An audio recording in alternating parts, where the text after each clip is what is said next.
Coming up on Primetime, Lawmakers, out-of-work Georgians may see their unemployment benefits cut as the Senate passes a measure to reduce payments on a sliding scale. Secretary of State Brian Kemp withdraws his support of the professional licensing bill. The measure would have given the power to license nurses, barbers, and other professions to a single 7-member panel.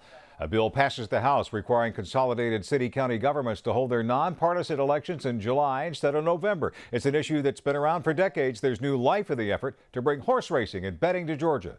A bill restricting abortions after 20 weeks got a hearing in a House committee. And it's the end of the legislative week. I'll be joined on set for some of the best political analysis on the air by Buddy Darden, former state legislator and congressman, and Chuck Clay, a former state senator and senior partner of Brock Clay. We'll have a little fun tonight. For Friday, February 24th, 2012, the 25th legislative day of the Georgia General Assembly, this is Primetime Lawmakers.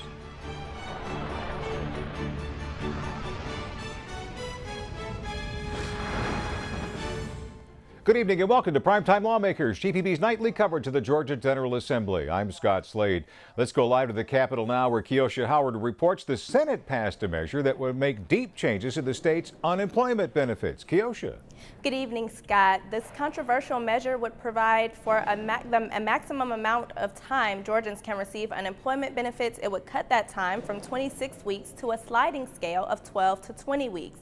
It also increases the amount of income taxed for unemployment insurance. Republicans say the measure will help pay the federal government back the $700 million plus they borrowed to pay for unemployment during the Great Recession, but Democrats say the bill puts an undue burden on workers. I think what we're trying to do is keep a vibrant economy in the state and keep people employed. And look, this bill is not perfect, as I said earlier, but unfortunately, we've got a major problem.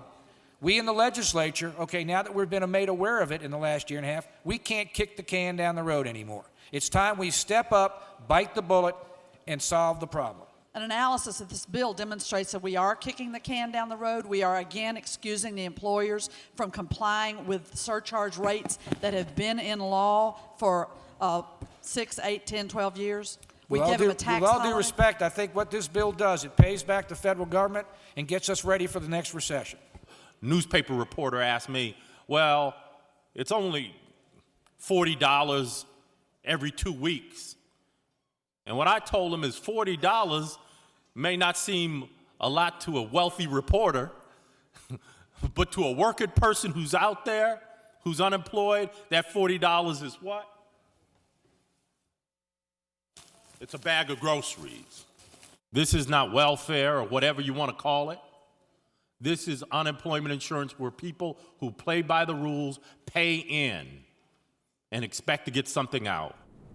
As the debate went on, Democrats contested the constitutionality of the bill originating in the Senate, as the House reserves the right to start any legislation that would raise revenue. Senator Miller argues this bill is not a revenue increase, since he says monies would go directly to the unemployment fund, not the state treasury. Despite Democrats' efforts, the bill passes and now goes to the House.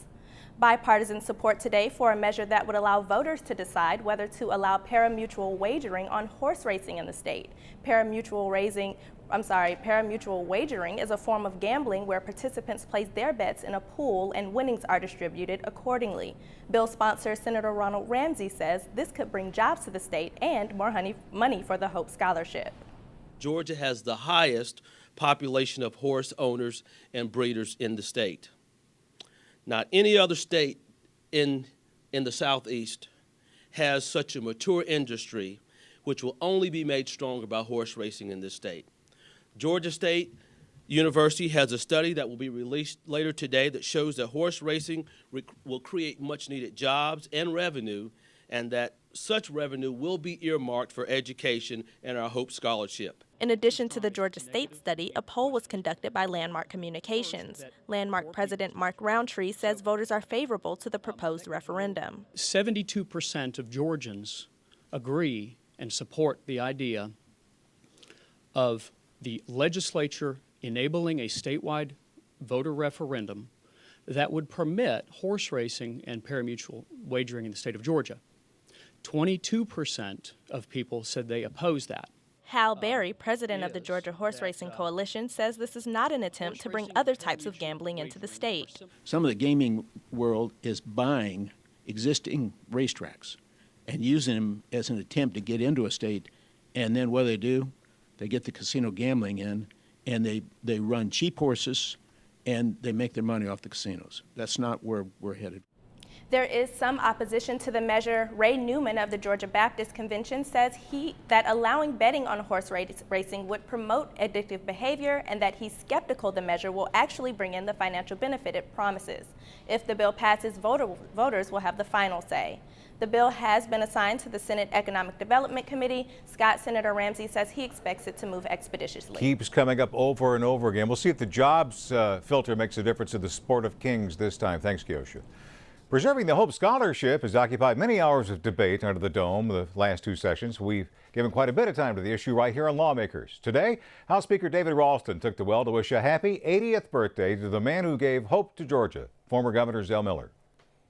Of all of the people that I've had the pleasure of, and sometimes displeasure, of serving with in public life, that Zell Miller is one of the two or three people that I always considered, whether I agreed with him or not, to be a real leadership model. He was a great governor who pioneered many innovative improvements in education, which he so passionately believes in, and that we continue to preserve and protect here in this era. Although that voice may not be quite as keen or strong today as it has been in times past, it is a voice that will reverberate for generations here in Georgia. The 79th governor of Georgia, Zell Miller, also served as a U.S. Senator, State Senator, and Lieutenant Governor of Georgia. We've heard Governor Miller watches lawmakers from time to time, so happy birthday, Governor. And in keeping with the higher education theme, Governor Nathan Deal announced today that Georgia State University has agreed to match REACH scholarship funds for students attending that university. The REACH scholarship, Realizing Educational Achievement Can Happen, was unveiled earlier this month. It's a $2,500 per year scholarship that will be awarded to selected students who sign a pledge while in middle school to refrain from drug use and criminal behavior and meet a minimum GPA requirement. Once the students reach college, they're eligible for the $2,500 award from the state. The University of Georgia and Georgia Tech have also announced they will be matching the state's award. A surprise announcement from Secretary of State Brian Kemp regarding his bill on licensing boards. Primetime lawmaker Sandra Parrish is standing by at the Capitol with late developments on an issue that's had a lot of attention for Georgia professions. Sandra. That's right, Scott. Secretary Kemp's office released a statement today that he's withdrawing his bill to consolidate 43 state licensing boards. The measure would have given a 7-member consumer panel the power to make decisions for thousands of the state's licensed professions like nurses, barbers, accountants, even funeral directors. Senator Bill Hamrick, who was sponsoring the bill for Kemp, tells me there simply wasn't enough time. Senate Bill 445 is 800 pages, and the Secretary was willing to work with a lot of the boards to make some changes, but the changes could not be made in the time frame that we have left. And so we're just going to pull back and work with the boards to try to streamline the licensing process in a different way. And they've indicated that they have some ideas about how it could work better, and see if he can have some legislation that addresses it in the next year.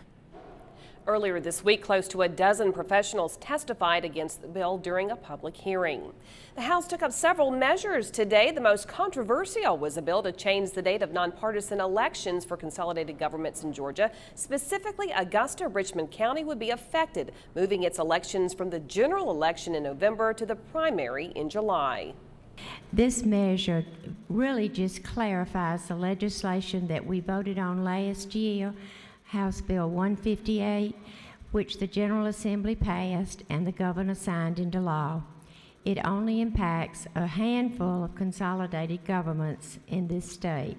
The explicit intention of this legislation, because of cost considerations to the local communities, and because that sometimes lawyers running for judicial positions that get into a runoff in the general election have no or not adequate time for them to close down their law practice before they start. Is that not true? Yes, sir, that is true. And so the general intent was to take all of those things into consideration and to move all nonpartisan elections Let me repeat that, all nonpartisan, it does not create nonpartisan, but all nonpartisan elections, and move them from the general election to the primary election. Mr. Chairman, that is accurate. Is it true that I am feeling like I am not a part of this delegation that you are a part of, and I feel like you are a delegation of one representing Augusta-Richmond County? I certainly hope not. I never intended that to be having you feel that way. I apologize if you do. The citizens of Augusta-Richmond County in 1996, by way of a referendum, elected to consolidate Richmond County and the city of Augusta into what is now known as Augusta-Richmond County. The citizens, both Republican and Democrat, were given an opportunity to choose the form of government that they wanted as it relates to elections, which was the municipal form. And as most of you know, the municipal form would allow you to have your elections when? In November. The bill nearly passed 95 to 58, and a motion was made for reconsideration on Monday. The House also passed a bill to streamline saltwater fishing through the Department of Natural Resources, like the freshwater and wildlife policies already in place. The current governance structure is archaic. It's been in place since the 1970s, and some of the content of OCGA Title 27, which applies to game and fish management, are archaic. Because of this, the Department of Natural Resources lacks the ability to respond to new science-based information and changing conditions in a timely manner. And we, as the Georgia General Assembly, have to make routine fishery management decisions that could be made by the DNR Board and the DNR Commissioner. The bill easily passed 132 to 21. The House Judiciary Non-Civil Committee held another hearing today on a bill to ban abortions after 20 weeks. Currently, late-term abortions are prohibited after 26 weeks. Committee members heard testimony on both sides of the issue. We're going to spend a great deal of energy and time and taxpayers' money dealing with challenges to a piece of legislation that is not likely to change the well-entrenched constitutional law as it pertains to abortions. Being a mother is a very painful situation if you have to say, admit to yourself, well, maybe this pregnancy isn't good for me and I have to terminate it. That's, a horrible situation to be in. However, if I were to die, or if I were to get so sick with my lupus that I can't provide for the one son that I already have, what good am I? Furthermore, this is a decision that I should be able to make with my doctor. We cannot ask the unborn whether they feel pain. We can't, but we can observe. And in my time at the behind the ultrasound machine and with these women, they do feel pain. They recoil as you and I would. They respond to pressure. We see this bill as sort of coming to some sort of a common ground, somewhere between the opinions of those who support unlimited access to abortion and those who believe that all unborn children should be protected by law. It's sort of coming in the middle. No vote was taken today. The bill is expected to be back before the committee next week. A bill that would allow nearly 50,000 residents in DeKalb County to vote on creating the city of Ashford is now in the Senate after passing the House last week. Today, some of those residents opposed to the idea gathered at the Capitol to express their concerns. We are firmly opposed to the formation of Ashford. We are firmly opposed to the formation of this new city without input from all of those in DeKalb County. This will cost DeKalb County $19 to $29 million, raise the millage 2.79% outside the city, and cut DeKalb services 20% next year. It's no different. This is not creating cities. This is secession from counties that are controlled by people of color. If it walks like a duck, if it quacks like a duck, it's a duck. Supporters of the measure complain they're not adequately represented on the DeKalb County Commission and would have better services and response time for emergencies if they had their own city. Scott? Thanks very much, Sandra. It's week 8 of the legislative session, and we're heading into the final 15 days of the session. Keosha Howard has the highlights with our week in review. This week, under the Gold Dome, on Tuesday, the 22nd legislative day, we got a glimpse at how state charter schools will be funded as legislation was heard before the House Education Committee. An amendment supported by the Democratic caucus specifies that any charter school approved by the state will be given the name of state charter school and makes it clear only state money will be used to fund it. A student comes from the city of Decatur and another student comes from Pike County. The funding will be the same. There's just one state budget. There's just one pie. And if this carves out more of the state money for a particular use, then that's less money that's available for other things in the state budget. Under legislation heard in Senate Committee Tuesday, big changes could be coming to the way professional licenses are handled. A bill backed by Secretary of State Brian Kemp would create a 7-member consumer board that would make licensing decisions. Currently, there are 43 boards, one for each profession. Secretary Kemp says the licensing process in the state will be more efficient with one board. When I ran for office, I ran because I wanted to streamline government, make it more efficient and more accountable to the people, and make government do more with less. Several organizations whose members are required to be licensed by the state opposed the measure. The most common complaint was that this board would not have the professional knowledge to make decisions that would affect professional organizations. Licensure, revocation, discipline matters, and complaints are best regulated by those who are professionally educated to interpret the complexities of health care. Secretary Kemp withdrew the bill today, citing difficulty in getting it passed by the House before crossover day, the day bills must clear their chambers of origin.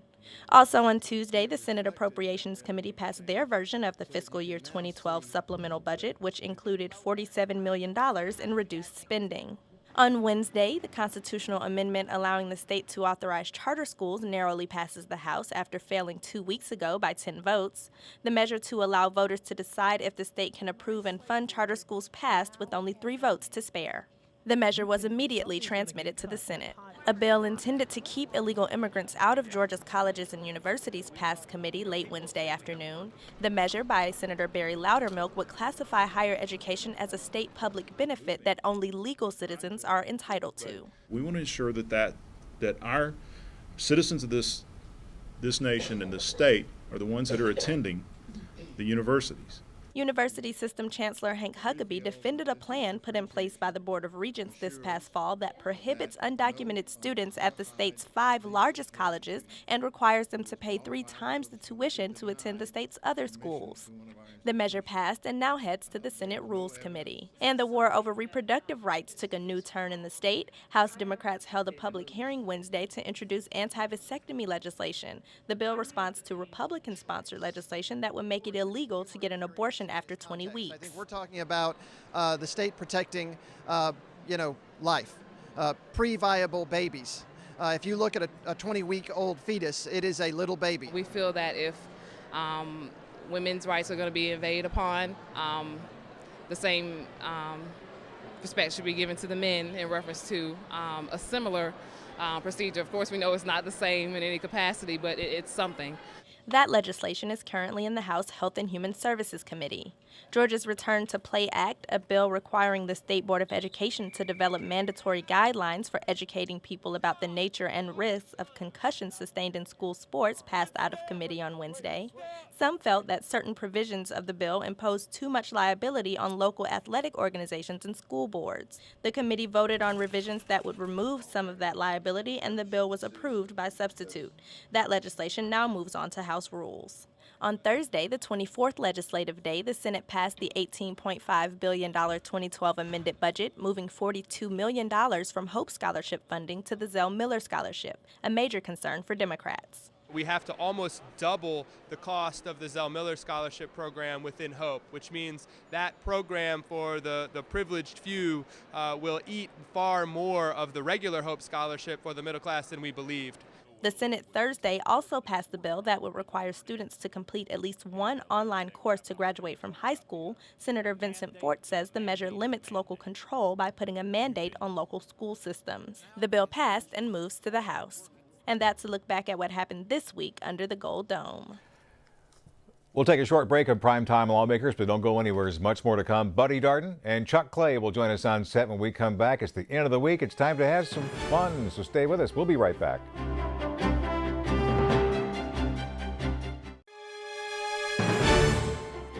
As you saw a few moments ago, a great deal has happened under the Gold Dome this week, and those were just the highlights. Continuing with our end of the week festivities, and for invaluable insight, we welcome in our good friend Buddy Darden.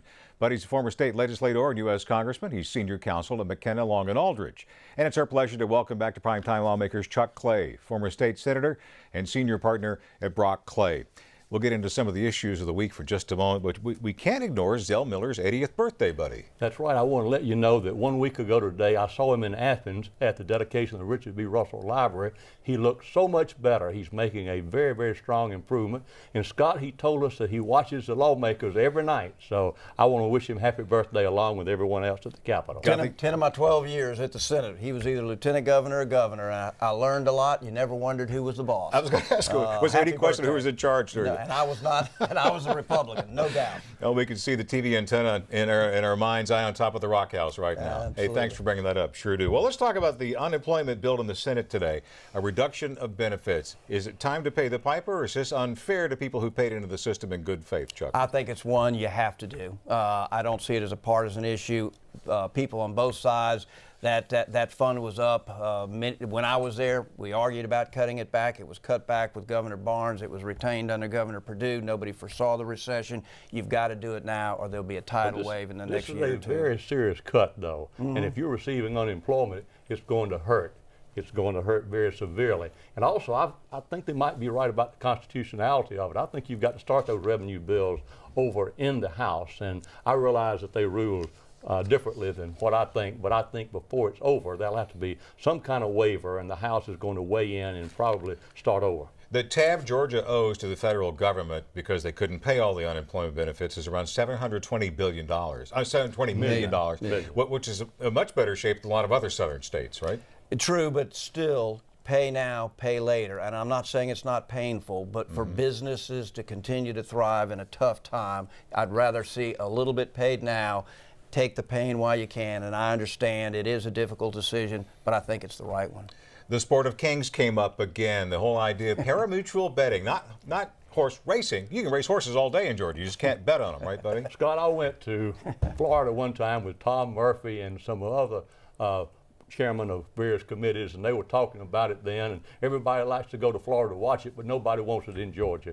And I think that they're just whistling the Dixie. I don't think it'll happen in Georgia during my lifetime, and I think it's great to talk about. There'll always be a bill, but I'll believe it when I see it.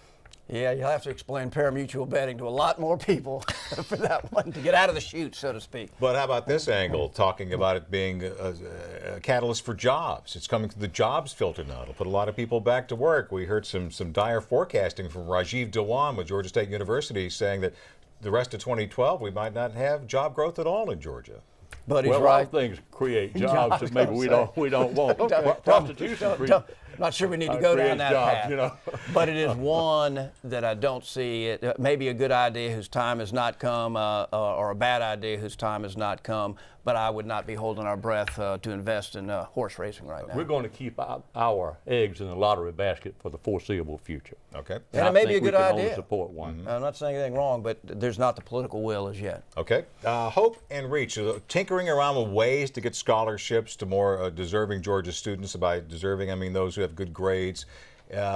What do you think? Are we going to allow the patch to work, as the governor's men say, or are we going to have to go with something that winds up with an income cap or redistributing the Zell Miller Scholarship on a regional basis? What do you think? Reach, Hope, both great ideas. The Hope Scholarship is the one merit-based scholarship that has transformed Georgia. It's the one thing that if you excel and you tell a young man or a young woman, if you do what you're supposed to do and you lead the way for 4 years, we're going to give you and reward you. We need to make sure that that's available. It is the middle class. It is the People's Scholarship. We need reach. We need to help those who are in need, but we need to have the meritocracy, and Hope is it. I'm okay with the meritocracy, but at the same time, there are too many people eligible for Hope, too many programs eligible for Hope. I think if you're going to let everybody get it regardless of the income, then you've got to limit it to state universities and state technical colleges and limit the places where it can go, rather than going to all these proprietary colleges and all these other places that should not be receiving state money. Let's move on to another issue while we have time. Sure. Charter schools. State Senate's now in their court. Will it have an easier time in there or than it did in the House? I think it'll be tough. The interesting part on this one, there is the partisan aspect, because right now the Democrats are kind of holding the key and are generally more organized in the Senate, I hate to say this, than the Republicans on this issue. They hold the fate in their hands. If they oppose it as a block, it cannot pass. If they can peel off a Democrat or two or three, because there'll be one or two Republicans who won't support it either, but they're going to have to peel some Democrats off to make it happen. Munson, they're hunkered down. The Democrats are hunkered down over there in the Senate, and I don't see anybody changing right now. The issue of college for illegal immigrants keeps coming up. The chancellor says, look, we've got a good system now, let it work, but the people are still tinkering with this. Now, it's one thing on this immigration when you cost the onion farmers $10 million or the peach pickers, that's bad enough. But now when you start keeping people out of the University of Georgia football program like they've started to do, based on this foolishness, I think we've had enough of it. Hank Huckabee is doing a good job. He ought to be listened to, and I think Hank Huckabee and the chancellor and all the university presidents ought to have a say-so, and I think they just ought to tell the Tea Party to go back home. There needs to be common sense, but remember, it is Georgia citizens and Georgia taxpayers. Tell somebody who gets turned down why they have not had the same opportunity. I'm not saying it's true. There does need to be a dose of common sense. We're going to talk about the governor's agenda next week and how far it's moving forward and how far it isn't. In the few seconds we have left, the whole idea of repealing the energy sales tax. Buddy, is it going anywhere? There will be a tax bill next week, I understand, that's going to come out. It's being crafted right now, and it's being put in its final form. And there will be a phase in that's been discussed. There'll be several tax breaks in there. However, it'll be a modest bill. Be modest. They're also looking at the e-fairness issue to be tucked in there, looking for a compromise to put that in the package. Be interesting to see. Thanks, gentlemen. Be careful. Got to be careful. We'll have to say good night. Thanks for see you next week, okay? Yes, Things sir. start to get intense now as we move toward the end of the session. Primetime Lawmakers returns Monday, February 27th, when the General Assembly convenes for day 26. It's been almost 2 months since Governor Nathan Deal laid out his legislative agenda at State of the State, and Monday we'll welcome Brian Robinson, Governor Deal's Deputy Chief of Staff for Communications, to get us up to date on initiatives like education funding and the energy sales tax. That's an exclusive interview Monday in Primetime Lawmakers. Next week, the General Assembly is closing in on the all-important crossover day, Legislative Day 30, and many issues remain unresolved. We'll have complete coverage, plus the latest news from under the Gold Dome when we come back with you Monday. If you missed part of this broadcast, catch it repeating tomorrow morning at 5:30. Next on GPB, Rick Steves Europe. Tonight, Rick takes a trip for the French border to northwest Spain, including a stop in Pamplona to rumba the bulls. Good for you, Rick. It's more European adventures. Rick Steves next on GPB. That's our broadcast for day 25 of the 2012 session. I'm Scott Slade. See you Monday night in Primetime Lawmakers. Have a great weekend.